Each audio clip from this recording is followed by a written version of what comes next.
Olá, eu sou a doutora Silvia Ramuti e hoje eu venho conversar com vocês sobre o jejum intermitente.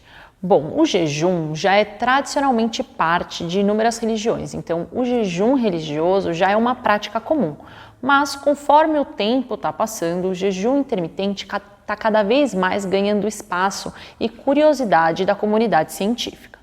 Mas então por que essa curiosidade está sendo aflorada? Além de a gente saber que o jejum intermitente ele sim pode auxiliar na perda de peso, o que se vem pesquisando é quais seriam os benefícios à saúde de um indivíduo ao realizar um jejum intermitente. Bom, quando a gente pensa na questão do jejum intermitente, a gente tem que compreender que é um padrão alimentar, onde a gente vai ter períodos onde a gente vai realizar a alimentação, a ingesta desses alimentos, contra períodos onde a gente não vai realizar essas ingestas de alimentos. Quando a gente pensa nisso, então a gente tem primordialmente algumas horas, os mais conhecidos são algumas horas, alguns períodos sem o alimento versus outros períodos com alimento. Então normalmente a gente fica de 8 a 12 horas realizando a ingesta de alimento, contra aí 12 a 16 horas sem ingerir esse alimento. Então no caso 16 horas de jejum contra 8 horas do período que eu vou realizar minhas refeições. Além disso, a gente tem outros tipos de jejum intermitente, onde a gente alterna dias. Então, um dia a gente realiza o jejum contra o outro dia, onde a gente tem a alimentação normalmente. E tem um outro padrão que é 5x2. Então, a gente tem 5 dias de alimentação contra 2 sem alimentação. Então, a gente tem um dia com alimentação, um sem. 2 dias com alimentação, um sem. E aí, novamente, 2 dias com alimentação e consecutivamente. Quando a gente pensa nessa questão do jejum intermitente, o preconizado é ele não ter a ingesta de nenhum tipo de alimento, simplesmente água, ou em alguns casos nem a água faz parte desse jejum, tá bom? Mas normalmente água, ou no caso algum chá que não seja adoçado.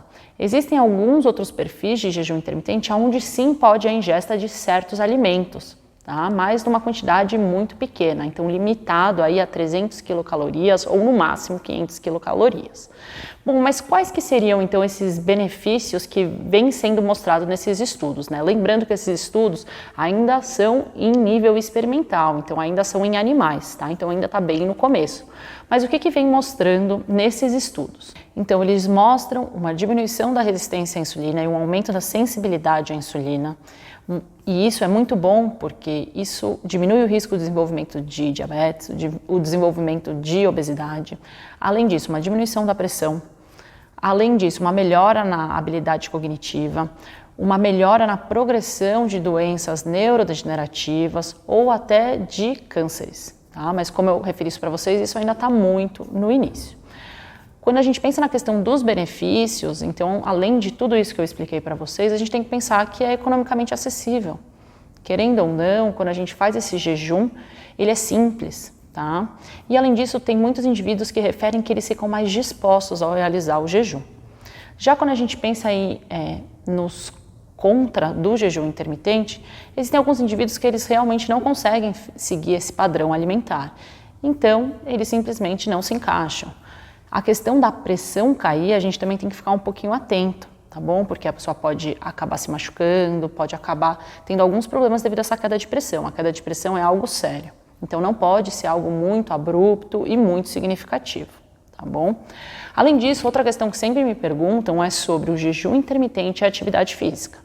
Quando a gente procura na literatura, sim, já é comprovado que quando a gente está em jejum e associa uma atividade física, a gente tem uma maior queima de gordura, tá? Mas mesmo assim isso não é o que é o preconizado, devido a essa questão que a gente acabou de discutir.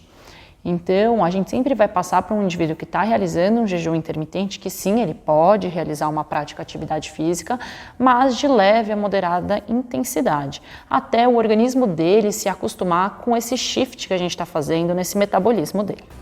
Espero que você tenha gostado desse vídeo, até uma próxima. Tchau, tchau!